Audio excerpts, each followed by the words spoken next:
What if these players in the NBA never had gotten injured the way that they did? It's a question fans ask all the time in sports. It acts as a security blanket for the future, or as a torture device for the present. I mean, drafting player X instead of player Y is a common what if.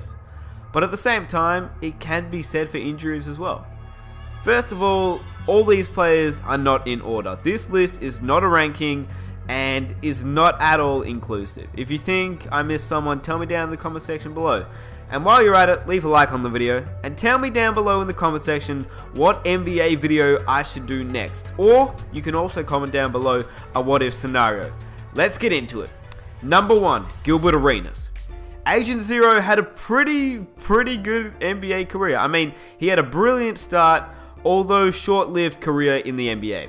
He almost single-handedly made the Wizards into contenders, setting franchise records for most points in a game at 60 and most three-pointers in a career, while also gaining the NBA record for most points in a single overtime at 16.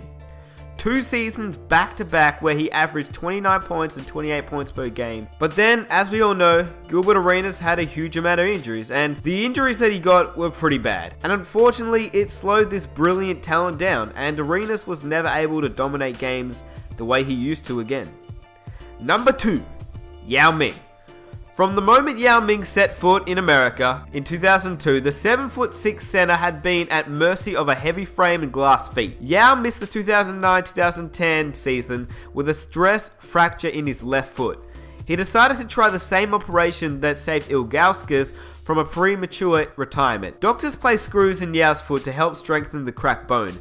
Tragically, his massive frame took a toll on his knees and ankles, which then he struggled to maintain his structure up and down the court night in and night out. At just age 30, Yao Ming was forced to leave the NBA for the sake of his body. I mean, he's 7'6" for God's sake. He was bound to deal with injuries, but I guess people thought that T-Mac and Yao could have gotten further than they did, if it wasn't for all the injuries they both had to deal with. Number 3, Bill Walton. In the Book of Basketball, written by Bill Simmons, he writes the following about Walton. While you read this, let me tell you a little bit about Bill Walton. Despite his amazing talent for the game of basketball, Walton holds the record for the most games missed during an NBA career. He also never played all 82 games in a season. Walton won 2 NBA championships in his career, 1 MVP at age 24, and he only played 65 games that year, which is pretty crazy. He was one of the best passing big men, but his body just couldn't stay healthy. Walton's body handling the physical toll of the NBA is one of the biggest what-ifs in basketball. Number 4, Ralph Sampson. After the Houston Rockets made the 7'4" center the number 1 pick in the 1983 NBA draft, Sampson won the NBA Rookie of the Year and made it to the NBA All-Star team behind averages of 21 points and 11 rebounds per game. The following year, the Rockets used yet another number 1 overall selection on Hakeem Olajuwon, which actually could have been Michael Jordan, but yeah, if you guys want to watch a what if on Michael Jordan, I'll drop a link in the description. The Twin Towers tandem was meant to anchor Houston for years to come, but Sampson's body had other plans. Sampson did average 21 points and 11 rebounds through his first 3 NBA seasons, but then he averaged 15.6 points per game from 1986 to 1988, as knee and back problems began to take their toll. Many members of the NBA community thought that Sampson had a chance to become one of the best players of all time. After dominating in college ranks, he appeared poised to meet those expectations after 3 great seasons, but injuries derailed a very promising start to his career. Number 5, Penny Hardaway. Remember how Penny Hardaway was supposed to team up with Shaq O'Neal and rule the NBA landscape for a decade? I mean, it started out really promising. 2 years after the Magic's first ever finals appearance, O'Neal went to Hollywood to join the LA Lakers and Hardaway was left alone in the Magic. The league's dynasty in the making never came to full power, in large part because Hardaway endured one devastating knee setback after another. A surgery forced him to miss most of the 97-98 season, but he actually returned to action that year and played in the All-Star game, but quickly re-aggravated his knee, and yeah, each time Penny had surgery, each subsequent operation further destroyed his trademark explosiveness, which is actually a little bit like the next guy. Number 6, Derrick Rose. Now, I wasn't gonna put him in this list, and I know that some may disagree that he's actually in the list, but it's just crazy to me that he was the youngest MVP winner of all time, And how can he go from one of the top point guards, arguably the greatest player in 2011, to a player that is just slowly fading away? Once again, if you want to see a what if on Derrick Rose, I'll drop a link in the description. It's been 5 years and 3 knee surgeries since Derrick Rose became the youngest player to win an MVP, and it seems like we've had many players, even some careers, that have planned out since Rose was on top. But in saying that, he's continuing to show glimpses of his vintage bag of tricks. Honestly, I would love to see the old Derrick Rose back, and I'm hoping that Rose can come back next season and kill it. But sadly, I don't think he will. Number 7, Tracy McGrady.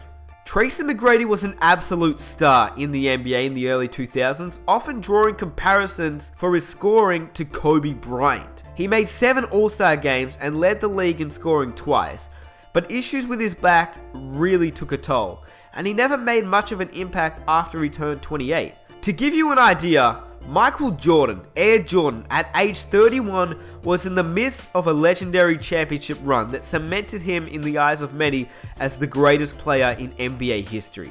McGrady at 31 cannot even convince a team to sign him for the veterans minimum.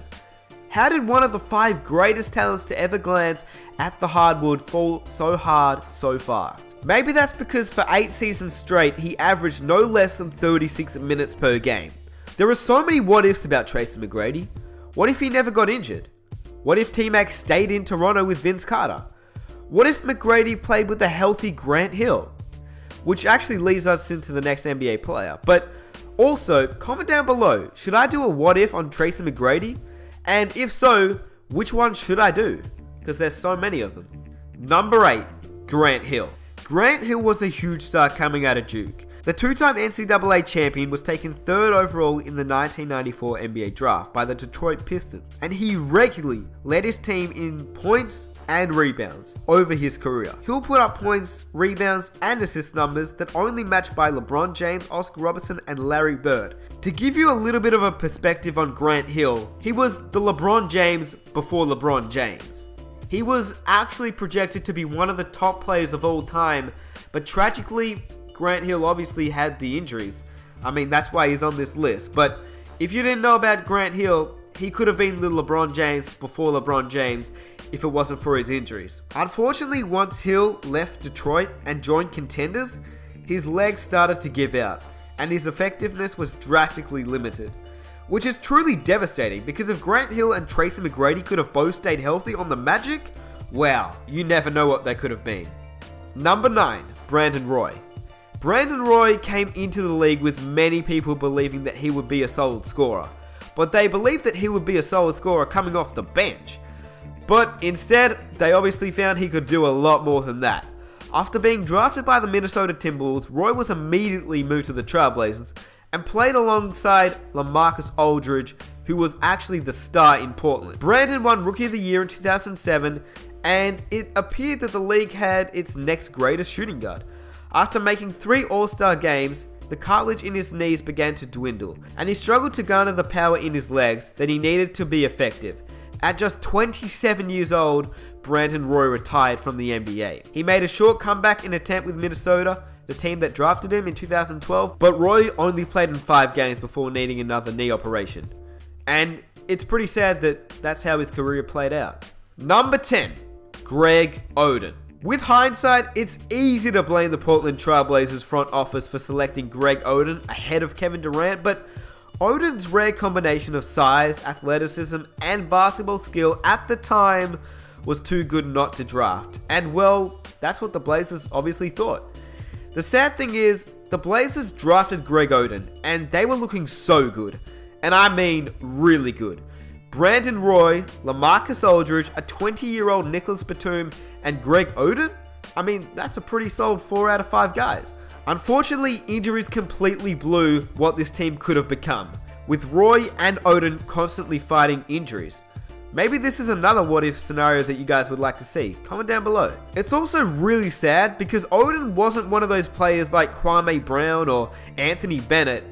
He was a genuine big man that could play. He just had horrible injuries. If not for the injuries, Oden would have been a dominant NBA big man.